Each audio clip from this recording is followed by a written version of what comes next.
하나님의 말씀은 이사야 13장 1절에서 22절까지입니다.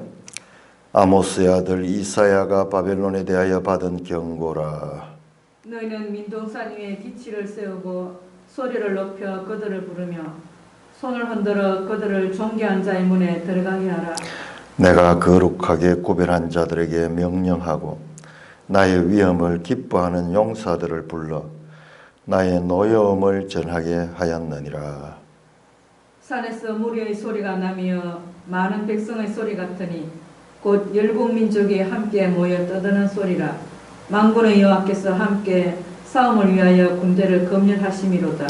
무리가 먼 나라에서 하늘 끝에서 왔으며 곧 여호와와 그의 진노의 병기라 온 땅을 멸하려 함이로다.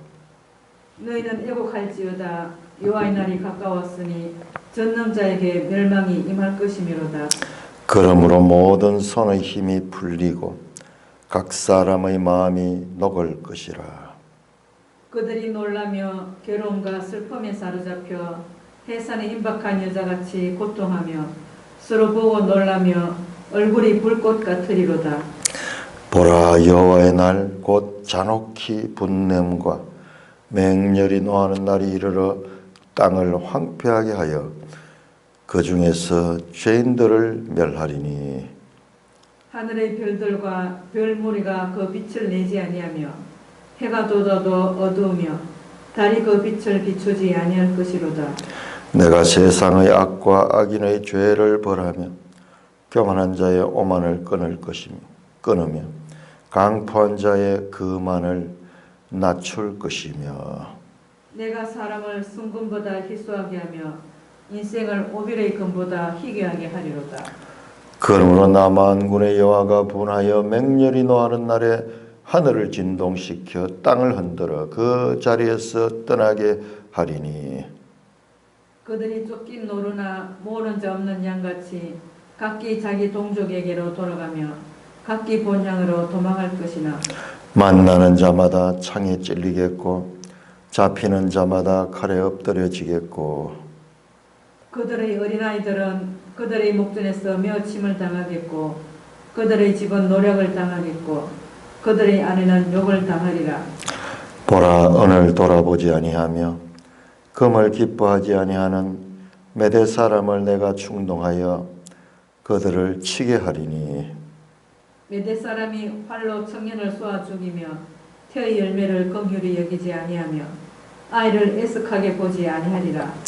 열국의 영광이요 갈대아 사람의 자랑하는 놀이기가 된 바벨론이 하나님께 멸망당한 소돔과 고모라 같이 되리니 그곳에 거주할 자가 없겠고 거처할 사람이 대대 없을 것이며 아르비아 사람도 거기에 장막을 치지 아니하며 목자들도 그곳에 그들의 양떼를 쉬게 하지 아니할 것이요 오직 들짐승들이 거기에 엎드리고 부르짖는 짐승이 그들의 가옥에 가득하며 타조가 거기에 깃들이며 들량이 거기에서 뛸 것이요 그들의 공성에는 성냥이가 부르짖을 것이요 화려하던 궁전에는 들깨가 울 것이라. 그의 때가 가까우면 그의 날이 오래지 아니하리라. 오 아버지 하나님, 이 아침도 하나님의 말씀으로 열게 하여 주시니 감사를 드립니다. 기록된 말씀 잘 깨닫고 잘 전하게 하여 주옵소서. 예수님 이름으로 감사하며 기도드리옵나이다. 아멘. 자, 13장은 어제 우리가 조금 1절에서 5절까지 봤습니다만은 열방에 대한 심판 선언의 출발의 장입니다. 23장까지 이제 열방에 대한 심판이 선언됩니다. 그 첫 번째로 바벨론이 그 대상이 됩니다. 자, 우리는 여기에서 또 더 큰 그림을 하나 봐야 되는데요. 지금까지는 7장에서 12장까지는 이 유대의 왕이 누구냐 그러면 아하스 왕. 그 아하스는 선지자를 보내고 율법을 가진 왕으로서 하나님을 의지해야 됐지만은 그는 아수를 의지했습니다. 그래서 아하스는 하나님의 뜻을 순종하지 못했습니다. 자, 이제 열방에 대한 심판선이 끝이 나게 되면은 36장부터 39장까지는 히스기야 왕에 대한 역사가 기록됩니다. 그러니까 이 열방 심판선언 앞에 아하스 왕, 그 다음에 열방 심판선언이 다 끝나고 그 다음에는 히스기야 왕이 나옵니다. 자, 왼쪽에 있는 이 아하스는 실패했습니다. 자, 그렇다면은 우리가 이 8월 마지막에 보게 될 36장, 39장 그때 히스기야 왕 때는 과연 어떻게 할 것인가? 그 앞에 히스기야 때도 하나님께서 그러하셨고 또한 모든 열방을 심판하시는 하나님을 아는 그 선지자의 말씀을 알고 있는 히스기야는 과연 어떻게 할 것인가? 그도 그 아버지처럼 실패할 것인가? 이것이 북엔드처럼 책꽂이에 이쪽 끝과 이쪽 끝, 그 안에 책이 쭉 써가 있죠. 그 북엔드처럼 역사적 유대의 두 왕의 이 실제적인 그들의 순종과 또는 불순종에 대한 것들이 놓여져 있고 그 중간에 지금 열방에 대한 심판선언이 있다는 것을 보게 됩니다. 그러니까 우리가 이 구조를 보게 되면은 이제 성경을 좀 알게 되는 거죠. 구조가 그런 구조로 되어 있어요. 그러니까 히브리 문화의 특징이 그냥 앞부분 읽어가지고 이렇게 순서대로 가는 게 아니라 전체로 공의로 판단해, 공의로 판단. 작게도 작은 한 단락에서도 교차되고 A와 A-B와 B- 이 전체를 봐야지 탁 뜻이 쑥 떠오르듯이 이 책 한 권 전체를 봐서도 그와 같은 구조를 가지고 있다는 것을 자꾸 발견하게 됩니다. 자, 그런데 왜 열방의 신탁선언이 제일 먼저 바벨론이 나오는가? 이것은 우리가 심각하게 생각합니다. 우리가 그냥 보통 사람 같으면 그냥 바벨론이다 이렇게 하지만 우리가 이제 성경을 좀 공부하는 사람들은 여기는 바벨론이 나올 자리가 아닌데 이때가 아모스 시대 같으면은 이사야 선지자 이사야 시대고 아하스 왕 또는 히스기야 왕 시대에는 바벨론이 그렇게 큰 힘을 가진 나라가 아니었습니다. 아수르가 세계를 지배하던 그와 같은 때고 바벨론은 별로 그 세력이 없을 때입니다. 그래서 성경 신학자들 가운데 이런 것을 비판적으로 보는 사람들은 그래서 이 부분은 나중에 첨가된 본문이다. 성경학자들 믿음 없는 사람들은 늘 그런 이야기예요. 생각을 너무 많이 해서 성경보다 자기들이 더 똑똑해요. 그래서 이것은 나중에 첨가되었다. 봐라. 거기 나오면 메대도 나오고 바벨론도 나오고 그리고 바벨론이 이때는 막강한 시절인데 그런 생각을 하면서 이 본문에 이사야의 기록을 의심하는 그와 같은 학자들이 대세를 이루고 있습니다. 소위 계몽주의를 거치면서 인간의 이성이요 하나님의 말씀을 자기 마음대로 이렇게 분석해요. 아니 천지를 창조하신 하나님이고 홍해를 가르신 하나님이면은 뭐 역사를 주관하시는 하나님인데 그거 왜 그렇게 할 수 없을까? 알파와 오메가고 시간을 초월하신 하나님이 그것을 그렇게 할 수 없죠. 믿음이 없으니까는요. 인간적인 눈에서 늘 그런 판단하는 거예요. 늘 그런 판단하면서 자기들 나름대로 성경을 다시 씁니다. 이건 아니고 뭐 이러면서 빼가지고 이건 나중에 누가 첨가시켰고 뭐 이런 식으로 자기 수준에서 성경을 분석하고 비판하며 그런 것들이 성경 신학계에 대세가 돼 있어요. 그래서 이사야는 이사야 저작이 아니다. 이사야의 일부는 이사야 저작이고 이사야 저작이 아니다. 그런 주장들이요. 계몽주의 시대 이해로 엄청 나왔어요. 자, 그것이 그러한가 우리가 한번 살펴보겠습니다. 자, 바벨론은 단순한 바벨론 역사의 바벨론뿐 아니라 바벨론은 성경에서 세상 나라를 상징하는 대표예요. 창세기 11장에 바벨탑을 샀던 그 정신은 하나님을 대적하는 인류의 보편적인 정신입니다. 뿐만 아니라 성경 마지막에 계시록 18장의 바벨론은 역사적인 바벨론이 아니에요. 그것은 세상 나라를 대표하는 상징으로서 바벨론을, 그때는 바벨론이 없을 때입니다. 무너졌도다 큰 성 바벨론이 할 때는 그것은 바벨론을 가리킨 게 아니에요. 세상 모든 나라의 대표성을 가지는 바벨론. 창세기 11장의 그 바벨탑과 마지막 계시록 18장에 무너지는 바벨론. 바벨성을 쌓아 올라가던 11장과 창세기 11장과 그 쌓아진 성이 무너지는 그와 같은 바벨론의 두 장면은 성경 전체에서 교차대구를 이루고 있습니다. 서로 그 66권 책들이 이렇게 서로 교차를 대구를 이루면서 하나님의 그것을 나타내는 거예요. 하나님의 관점에서 성경을 보지 않고 인간의 관점에서 자기의 지식 가지고 자기의 역사적인 그런 이 지식을 가지고 이것을 거기다 끌어맞추려고 하는 거예요. 이게 인간의 교만이에요. 교만. 믿음 없으니까는요. 그거를 신학교에서 가르치고 그런 이론을 하는데 시간이 얼마나 많이 드는지 몰라요.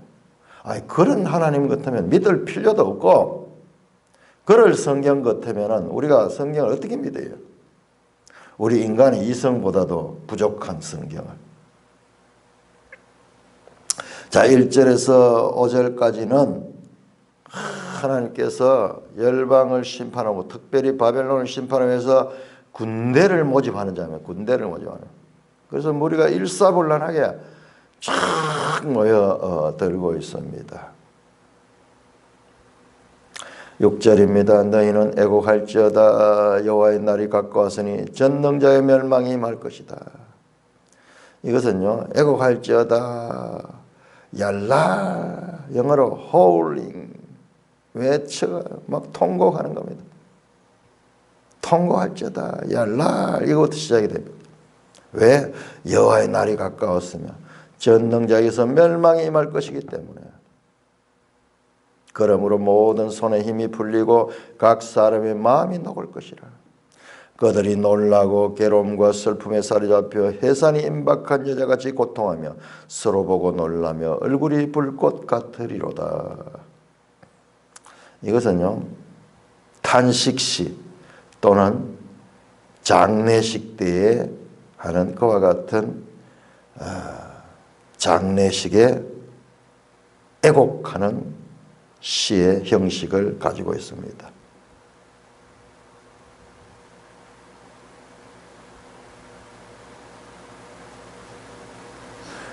마치 한 편의 그림을 보이듯이 그들의 손에 힘이 풀리고 각 사람의 마음이 녹고 그들이 놀라며 괴로움과 슬픔에 사로잡혀 해산이 임박한 여자같이 고통하며 서로 보고 놀라며 얼굴이 불꽃 같다. 얼굴이 불꽃 같다는 것은 얼굴이 타는 듯이 붉게 되고 있다는 것입니다. 왜? 여호와의 날이 오니까는 전능자의 멸망 앞에서 사람들이 두려워하고 있는 모습입니다. 이 세상은 사람들이 모든 것을 이끌어가는 것 같지만 우리가 한번 지진 소리를 한번 둥 들으니까는요, 그런 생각이 온데간데 없어져요. 이 전 지구조차도 전능자 앞에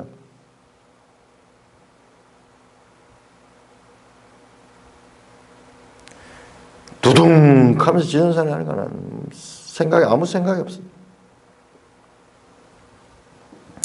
9절입니다. 힘내보라. 여호와의 날 곧 잔혹히 분냉과 맹렬히 노한 날이 이르러 땅을 황폐하며 그 중에 죄인들을 멸하리라. 하늘의 별들과 별 무리가 그 빛을 내지 않으며 해가 돋아도 어두우며 달이 그 빛을 비추지 아니할 것이라. 자, 이런 표현들 계시록에 많이 나오죠. 계시록에 보면은 하늘이 총담같이 어두워지고, 마태복음 24장 29절 예수님께서 하늘의 별들과 별 무리가 그 빛을 내지 아니한다. 심판을 나타내는 하나의 그림 언어 같은 것. 해가 돋아도 어두우며 달이 그 빛을 비추지 아니하게 되는 그와 같은 전능자 앞에 천체조차도 그 전능자의 날에 빛을 잃어버리는 여호와의 날에 크고 두려움을 묘사합니다. 11절에 내가 세상의 악과 악인의 죄를 벌하며 교만한 자의 오만을 끊으며 강포한 자의 거만을 낮출 것이다. 세상의 악과 악인의 죄를 벌하는데 그게 여호와의 날인데 그 대상이 교만한 자입니다. 교만한 자의 오만을 끊으며 강포한 자의 거만한 자. 교만, 오만, 거만, 이것이 뭐냐? 세상의 악과 악인의 죄들입니다. 세상의 악과 악인의 죄가 사람의 교만과 오만과 강포한 자의 거만입니다. 이 강포한 자는 폭력으로 지배하는 이 바벨론을 가리킵니다. 내가 사람을 순금보다 희소하게 하며 인생을 오빌의 금보다 희게 하라. 그 결과 하나님 심판에 의해서 그 막강한 바벨론이 사람이 다 죽어버리고 사람이 없다는 겁니다. 심판에 대한 결과를 보여줍니다. 13절 그러므로 나 만군의 여호와가 분하여 맹렬히 노하는 날이에요. 여호와의 날은 하나님이 분노하시는 날입니다.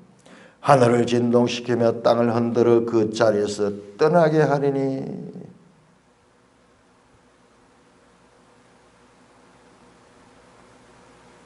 하나님의 통치가 전 우주에까지 뻗치고 있습니다. 100년도 살지 못하는 인간 왕들이 자신을 하나님같이 높인다는 것이 얼마나 어리석은 일인가를, 하늘을 진동시키며 땅을 흔들어 그 자리에서 떠나게 합니다. 그 결과 14절 그들이 쫓긴 노루나 모는 자 없는 양같이 각기 자기 동족에 돌아며 각기 본향으로 도망할 것이다. 만나는 자마다 창에 찔리겠고 잡히는 자마다 칼에 엎드러지겠고 그들의 어린아이들은 그 목전에서 매침을 당했고 그들의 집은 노략을 당했고 그들의 아내는 욕을 당하리라.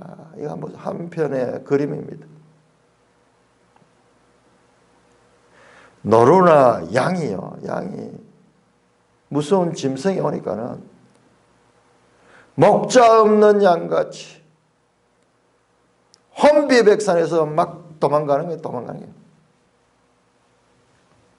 노루나 모는 자는 양같이 각기 자기 동족에게로 돌아가며 각기 본향으로 도망할 것이나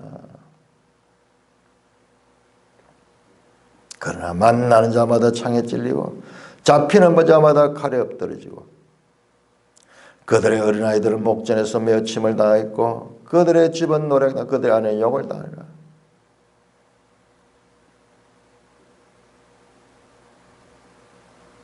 이 장면이요 각기 동족에게로 돌아가며 각기 본향으로 도망간다. 이 말은 바벨론의 식민 지배국들에게 행한 대로 그들도 그대로 대갚음을 당하는 겁니다. 아이들을 목전에서 메어친다. 이 고대 근동에서는 이 정복 군대가요 이와 같은 잔인한 일을 행한 것이 이게 전쟁에서 패전한 자들의 안타까운 그와 같은 장면을 아내가 욕을 당한다. 시편 137편 9편에 보면 나오죠. 그 바벨론에 포로로 잡혀있던 유대인들이 노래 가운데 그 바벨론의 아이들을 바위에 메어치는 자가 복이 있다 그런 이야기를. 그만큼 사무치고 하나의 관용적인 그런 표현이에요. 전쟁에서 패배할 때 이런 결과가 온다.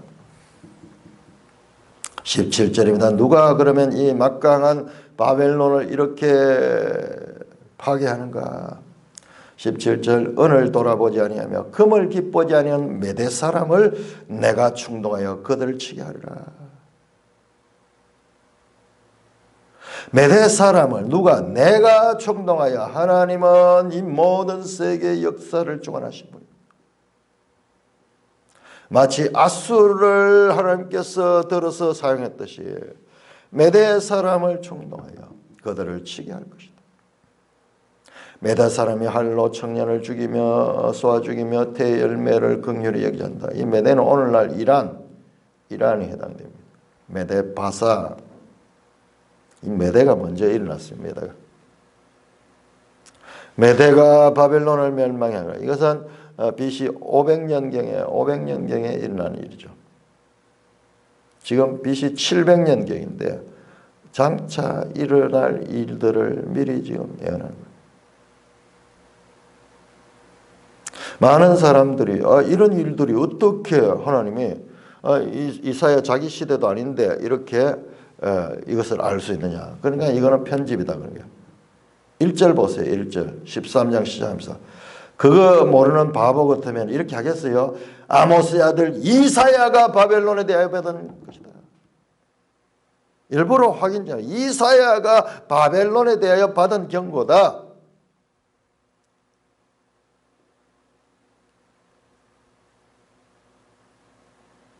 그런 생각할 사람들 때문에 미리 저자를 밝혀놓고 있습니다.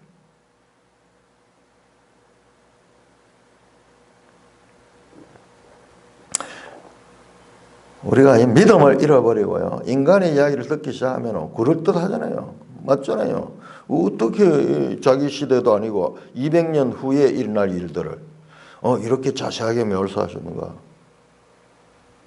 그러니까 이 부분은 아니다. 이건 누가 첨가했다. 이런 식으로 계속 성경을 자기 나름대로 재편집하는 거예요. 자기가 하나님의 자리에 있는가.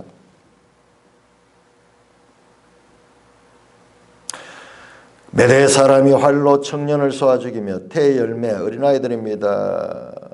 긍휼히 여기지 않으며 아이를 애석하게 하지 아니하는 열국의 영광이여 갈대 사람이 자랑하는 노래가 된 바벨론이 하나님이 멸망당한 소돔과 고모라 같이 되라. 열국의 영광, 온 세상의 지배자로서 제국주의를 구가하던 시대가 언제냐? BC 612년에서 537년까지 한 70년은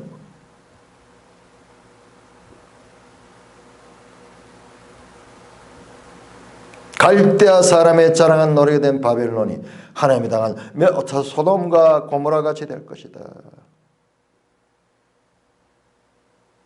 그곳에 거주할 자가 없고 거처할 사람이 대대 없을 것이며 아라비아 사람도 거기에 장막 치지 않으며 목자들도 그곳에 그 양떼를 쉬게 하지 않을 것이다. 완전히 바벨론이 황폐되어 가지고 사람이 살지 않는 거예요. 아라비아 사람도 거기에 장막을 치자며 그 목자들도 그곳에 양떼를 쉬게 하지 않을 거예요. 이 아랍 사람들은 유목민들이 그곳이 오지 않는다는 거예요. 그 폐허 가운데 양떼를 쉬지 않을 거죠. 완전히 버려진다는 것입니다. 오직 들짐승들이 거기에 엎드리고 부르짖으며 짐승이 그들의 가까이 가고. 왜 목자들이 오지 않느냐고. 여기 들짐승이 너무 많으니까 나오는 거예요. 들짐승들이 차지합니다. 부르짖는 짐승이 그들의 가옥에 가둬가며 타조가 거기에 깃들이며 들량이 거기에 뛸 것이요. 그의 궁성에는 성냥이가 부르짖을 것이요 화려하던 궁전에는 들깨가 올 것이라. 자, 이게 성경에 나오는 관용적인 폐허, 제국이 멸망했을 때에 일어나는 그 장면을 이렇게 그림 언어로 그려냅니다. 들짐승들의 처소가 되어버려요. 사람이 살 수 없죠. 사람과 들짐승이 같이 못 살잖아요. 그러니까 목자들도 여기 양을 치지 못하죠. 왜? 들짐승 떼가 너무 많으니까, 위험한 곳이니까. 이 말씀이 역사적으로 어떻게 성취되었는가? 이 고대 큰 성 바벨론은요, 주후 18세기까지 1800년대, 1700년대 말까지요, 이 바벨론이 있었던 장소는 알 수 없을 만큼 철저하게 파괴되고 황폐되었습니다. 그래서 1800년대에 이 레이어드 뭐 이런 분들이 이 고고학을 하면서 성경에 나오는 이런 내용들을 한번 실제로 탐사를 하는 거예요. 이게 성경 이야기가 이렇게 자세하게 뭐 나라 이름들이 나오고 장소들이 나오는데 실제로 그런가 이 탐사를 해보니까요, 없는 거예요. 그 지역에 가보니까는 그렇게 큰 도시가 있었다 하면은 흔적이 있어야 될 것인데 흔적이 아무것도 없는 거예요. 그래서 성경이 이 내용이 그냥 가공의 소설 같은 것이구나 이렇게 생각할 무렵이에요.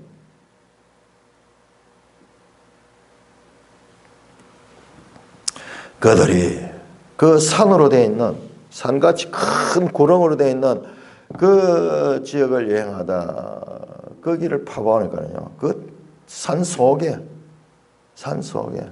이 언덕, 큰 언덕으로 되어 있는 그 속에 도시들이 나오기 시작하는데, 발굴되기 시작하는데요. 그래서 대발굴이 일어납니다. 그래서 지금은 그 바벨론의 그때 그 발굴된 그 성이 지금 이 발굴이 되어서 보존되어 있습니다. 철저하게 파괴됩니다. 철저하게 파괴. 자, 외모적으로 볼 때 아주 작은 예루살렘의 신이 거대한 바벨론 제국에 대해서 과연 어떤 영향력을 끼칠 수 있을 것인가? 성사는 없는 사람입니다. 바벨론은 세계의 정복자고 예루살렘의 신은 아주 작은 그와 같은 지역신입니다. 그러나 실상 예루살렘의 신은 누구냐? 온 세상의 창조주고 전능자십니다. 이는 외모로 판단한 것과 정반대로 바벨론이 그분 앞에는 성사는 없는 자예요.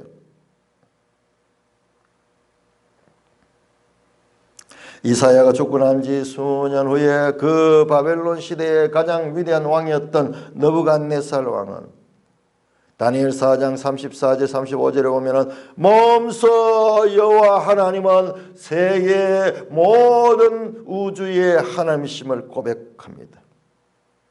하나님이 그를 건드리니까요, 그가 미쳐버렸어요. 7년 동안 소처럼 풀을 뜯어먹다가 나중에 다시 하나님께서 살려주니까 정신이 제대로 돌아와서 고백하는 것이 여호와 하나님이야말로 우주의 하나님이고 전능하신 하나님이다. 세상 나라 영원한 노마라고 사람들이 불렀던 그 로마는 1000년이 가지 못했고, 해가 지지 않는 대영 제국도 300년이 가지 못해서 제국을 유지하지 못했습니다. 동맹을 의지한다면 그 언젠가 그 동맹들은 더 큰 세력들에게 도망칠 것이며 심지어는 동맹이 적군이 될 수 있습니다. 지금 이게 이스라엘 유대 역사에서 나오는 거예요. 히스기야 왕 때 아버지 때는 동맹을 맺었던 아수르가 그 아들 때는 대적이 되어서 공격합니다. 이렇게 세상의 질서는 안정되어 있지 못합니다. 그거 왜 그런가? 사람은 스스로 근본적으로 존재할 수도 없는, 그래서 사람은 믿음의 대상이 아니기 때문에 그런 거예요. 오직 믿음의 대상은 스스로 존재하는 자, 이 우주 만물을 통치하신 하나님밖에 없기 때문에 그런 거예요. 사람이 아무리 약속을 하고 맹세를 해도 그 하나님께서 허락해 주지 않으면 자신의 말이 공연불이 될 수밖에 없는 것입니다. 자, 14장 넘어가겠습니다. 14장 계속해서 바벨론에 대한 말씀입니다. 14장 1절 여호와께서 야곱을 긍휼히 여기시며 이스라엘을 다시 택하여 그들의 땅에 두시리니 나그네 된 자가 야곱 족속과 연합하여 그들에게 애속될 것이며 민족들이 그들을 데리고 그들의 본토에 돌아오리니 이스라엘 족속이 여호와의 땅에서 그들을 얻어 노비로 삼겠고 전에 자기를 사로잡던 자들을 사로잡고 자기를 압제하던 자들을 주관하리라. 여호와께서 너의 슬픔과 곤고와 및 내가 수고하는 고역에서 놓으시고 안식을 주시는 날에 너는 바벨론 왕에 대하여 이 노래를 지어 이르기를 압제하던 자가 어찌 그리 거쳤으며 강포한 성이 어찌 그리 펴하였는고 여호와께서 악인의 몽둥이와 통치자의 귤을 꺾으셨도다. 그들이 분여 여러 민족을 치되 치기를 맞이 아니하였고 노하여 열방을 억압하여도 그 억압을 막을 자 없었더니 이제는 온 땅이 조용하고 평온하니 무리가 소리 높여 노래하는구나. 8절까지 읽겠습니다. 향나무와 레바논의 백향목도 너로 말미암아 기뻐하여 이르기를 내가 넘어져 있은즉 올라와서 우리를 베어버릴 자 없다 하도다. 저는 이 이사야 14장을요 우리 신학교 강의할 때나 제가 책을 쓸 때나 많이 인용해서 왜 거기 보면 14장 이제 12절부터 그 나오는데 너 아침의 아들 계명성이 어찌 그리 하늘에서 떨어졌느냐 열구 높은 자 어찌 그리 땅에 꺾였으며 네가 네 마음에 이르기를 네가 하늘에 올라 하늘의 무뼈에 네 자리를 높이라 내가 북극 지폐의 산 위에 앉으리라 가장 높은 구름에 올라 지극히 높은 자와 같아지리라 하는 이 말씀을 인용을 하면서 이 세상의 바벨론 또는 이 세상의 이 신에 대한 강의할 때 많이 했어요. 그런데요 문맥에서 그걸 보지 못했으니까는 하나님께서 또 이렇게 문맥 가운데서 그 의미를 알게 하십니다. 이 부분은 내일 좀 자세히 보고. 자, 지금 13장에서 바벨론에 대한 심판입니다. 이 구조를 발견해야 돼요. 그 다음에 14장 1절에서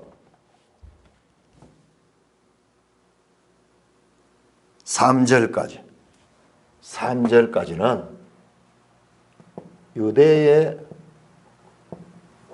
해방을 나눕니다. 그 다음에 14장 4절에서 마지막 절까지 바벨론 심판입니다. 마지막 절까지는 아닐 거고 보자. 14장 몇 절까지입니까? 14장 마지막 절까지 연결이 되는데요. 아니 14장 24절부터 아수르가 나오고요. 그런데 일단 23절까지 봅시다. 일단 23절까지. 그 다음에 아수르가 나오고 그 다음에 블레셋 나옵니다. 블레셋. 자, 일단 여기까지 보세요. 여기까지. 이 구조 속에 이렇게 있는 거예요. 바벨론 심판 안에 유다의 회복에 대한 말씀이 나옵니다. 자, 그래서 14장 1절에 여호와께서 야곱을 긍휼히 여기며 이스라엘을 어떻게 다시 택하여 그래도 역시 다시 택하여 원어를 보면 그래도 이스라엘을 역시라는 말은 이미 작정했던 대로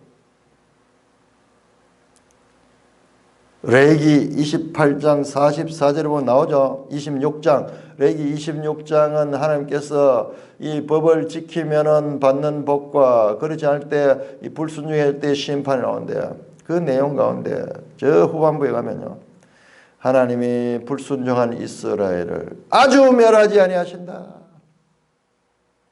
그래도 그들을 택합니다. 그 가운데 남은 자들을 찾습니다.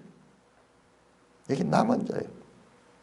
그들의 땅에 두시리니 나그네 된 자가 야곱 족속과 연합하여 그들에게 애속될 것이며 바벨론의 포로가 되죠. 바벨론의 포로가 되는데 유다가 그런데 그들을 다시 택하였어.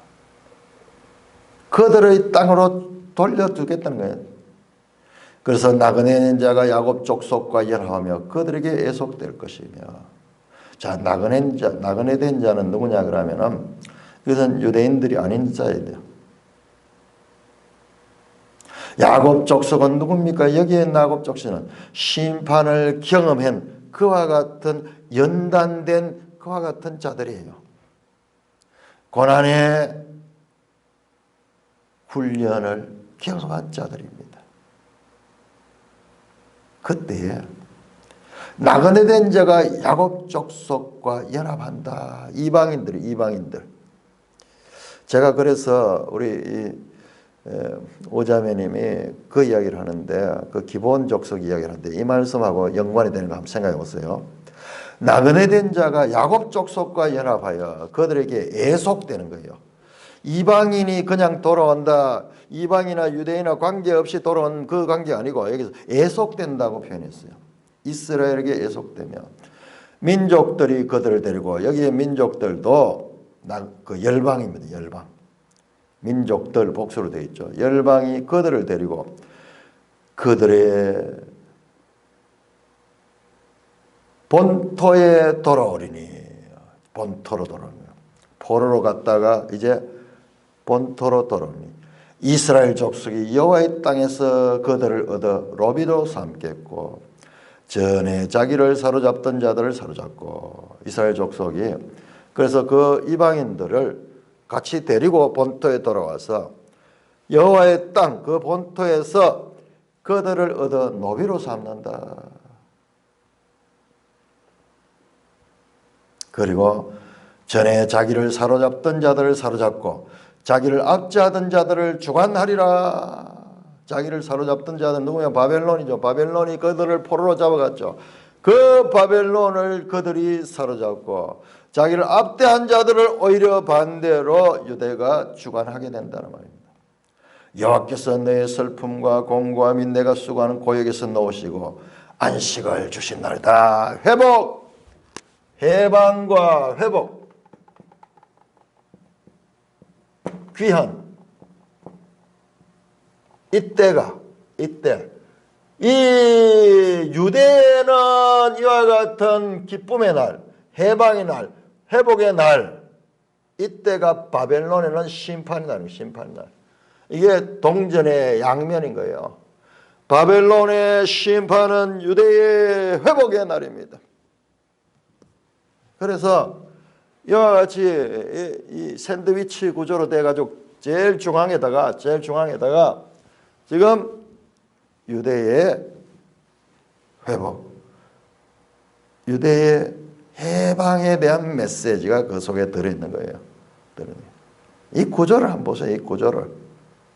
얼마나 하나님이 핵심으로 원하는 바벨론 심판에 있는 것이 아니라 그 심판과 심판의 긴 내용이 심판에 대한 내용들이 길게 나오죠. 그 가운데 짧지만은 핵심적인 소위 A와 A 다시 그 속에 X가 들어있네. 이게 이 말씀하고자 하는 핵심 메시지가 샌드위치 구조 속에 들어있는 것을 우리가 많이 봤죠.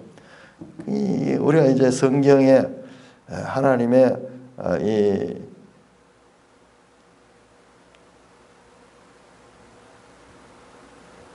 자신의 뜻을 드러내는 표현 방법, 성경의 구조 이런 것을 이제 우리가 보기 시작하는 거예요. 빛나잖아요. 어둠 가운데 한쪽에 빛이 쫙 나듯이.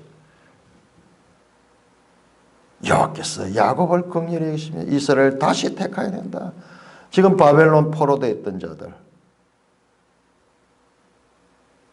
자, 4절입니다. 4절. 자, 너를 3절에서 여호와께서 너의 슬픔과 공고와 및 내가 수고하는 고역에서 놓으시고 해방하시고 안식을 주시는 날에, 그 날에 너는 바벨론의 왕에 대하여 이 노래를 지어 이르기를. 자, 그 날이 유다의 해방의 날이고 바벨론에는 이와 같이 심판의 날입니다.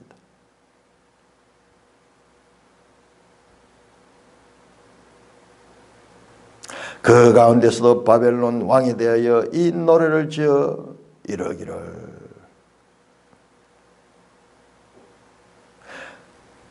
자, 출애굽기 15장, 출애굽기 14장에서 이스라엘 백성들이 홍해를 건너고 난 다음에 15장에 모세의 노래를 부르죠. 마찬가지예요. 모세의 노래를 보면은 어떻게 됐느냐? 그 애국 군대를 수장시키는 장면이 나옵니다. 그 애국과 그 강한 군대를 하나님이 강한 손과 편팔을 가지고 그들을 망하게 하는 내용이 나오는데 지금 똑같아요. 똑같아요. 우리 12장에서 찬양이 울려 퍼졌죠. 이번에 다시 찬양하는데 그 노래인데 이번에는 어떤 노래냐? 바벨론 왕의 굴욕의 모습. 자기를 하나님처럼 높이며 세상의 중심이라고 이 부르짖던 이 바벨론의 이 왕을 하나님께서 비웃음거리로 전락시키는 이와 같은 모습을 보여줍니다. 압제하던 자가 어찌 그리 그쳤으며 강포한 성이 어찌 그리 펴했는고. 압제하던 자 폭군으로서 세상을 지배하던 강포한 성 바벨론 성은 폭력의 성으로 세계를 지배했습니다. 어찌 그리 거쳤으며 어찌 그리 펴했는고. 여호와께서 악인의 몽둥이와 통치자의 귤을 꺾으셨도다. 그들이 분내어 여러 민족을 치되 치기를 맞이 아니했고 노하여 열방을 억압하여도 이 억압을 막을 자 없었더니. 힘을 가지고 세상을 막 정복했는데 아무도 거기에 당하지 못해요. 아수르하고 똑같잖아요. 내일 이야기하겠지만은 이 아수르와 바벨론은요. 요거는 내일 보면요. 아수르는 짤막하긴 한데 이 아수르와 바벨론은 지금 동시에 말하고 동시에. 아수르와 바벨론은 역사적으로 다른 나라지만은요. 그러나 그 출발하는 지역도 비슷하고 하나님 보시기에는 같은 거예요. 상등이에요, 상등이. 아수르를 하나님께서 몽둥이로 그리고 막대기로 사용했죠. 마찬가지로 바벨론도 여호와께서 악인의 몽둥이와 통치자의 귤을 꺾었다. 이 바벨론을 가리켜 통치자의 귤, 왕의 이 권위를 꺾어버린 거죠. 그들이 분내어 여러 민족을 치되 치기를 맞이하는 그 노아의 열방을 억압하여도 그 억압을 막을 자 없어. 이제는 온 땅이 조용하고 평안하니 무리가 소리 높여 노래하는구나. 왜 누가 노래합니까? 온 땅이 조용하니까 그 압제당하는 자들이 해방되어서 기쁨의 노래를 부르는 거예요. 향나무와 레바논의 백향목도 너로 말미암아 기뻐하기를 네가 넘어져 있은즉 올라와 우리를 베어버릴 자가 없도다. 레바논 같은 주위의 나라들 이 나무에다 비유를 하는데요. 나무들도 기뻐하는 거예요. 나무들도 기뻐하는 거예요.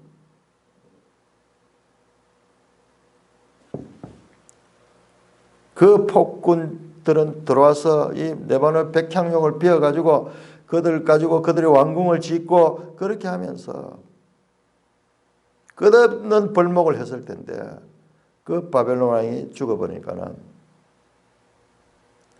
바벨론 왕이 이 패배하고 넘어지니까는요. 자연들도 찬송하고 온 세상이 노래한다. 우리가 일제 식민지가 끝날 적에 온 민족이 나와서 함성을 지르고 노래하듯이요. 그렇게 된다.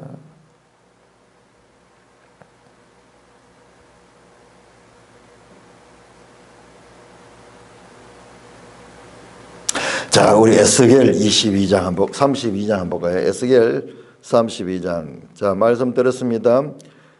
에레미야, 에스겔, 그 다음에 이사야 공히 그 선지자들의 말씀 가운데는 열방에 대한 심판 선언들이 나온다는 것입니다. 거기에 나오는 내용과 한 비교를 해보면요, 더 입체적으로 그렇게 나타납니다. 32장 22절에서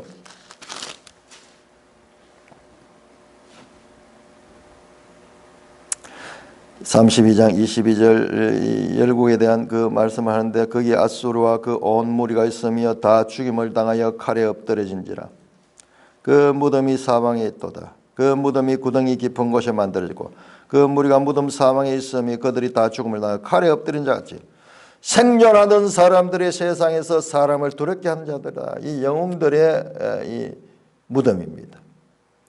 24절 후반절에 보세요. 생존한 사람들의 세상에 두렵게 하으나 이제 구덩이에 내려가는 자와 함께 수치를 당했다. 25절 후반절에도 생존한 사람들의 세상에 두렵게 하으나 그들이 구덩이에 내려간 자와 수치를 당하고 죽음을 당한 자와 진디였다.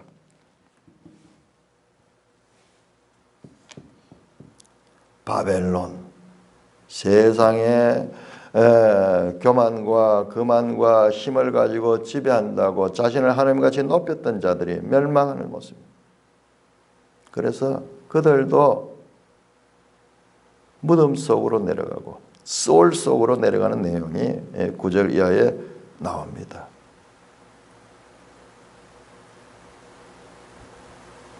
자, 이 장면에서는요, 이 장면에서는 탄식시가 아니라 오히려 찬송시.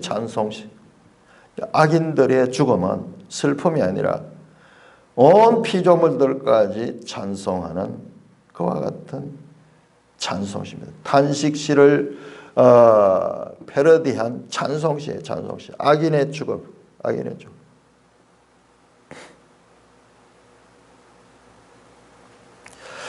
더 자세한 내용은 우리가 내일 한번 살펴보면서, 자, 오늘 우리 말씀을 정리해 보면은 이와 같은 구조로 되어 있다. 바벨론 심판이 자세하게 묘사되는 것, 13장과 14장에 자세하게 묘사된 것은 악에 대한 경고를 이렇게 주는 것이고, 그리고 그 가운데서 유다의 해방과 회복과 귀환, 그들은 징계를 받고 그들은 연단을 받았음에도 불구하고 하나님께서는 그들에게 긍휼을 베푸시고 그들을 구원할 것이며, 이제 그들은 오히려 자신들이 사로잡던 자들을 사로잡고 압제하던 자들을 주관하게 되고, 그리고 그들이 본토로 돌아올 적에 그들에게 애속된 그와 같은 열방들을 데리고 와서 그들이 함께 살면서 여호와의 땅에서 그들이 섬기는 그와 같은 역할을 한다고 말씀합니다. 자, 이사야 61장 한번 보겠습니다. 이사야 61장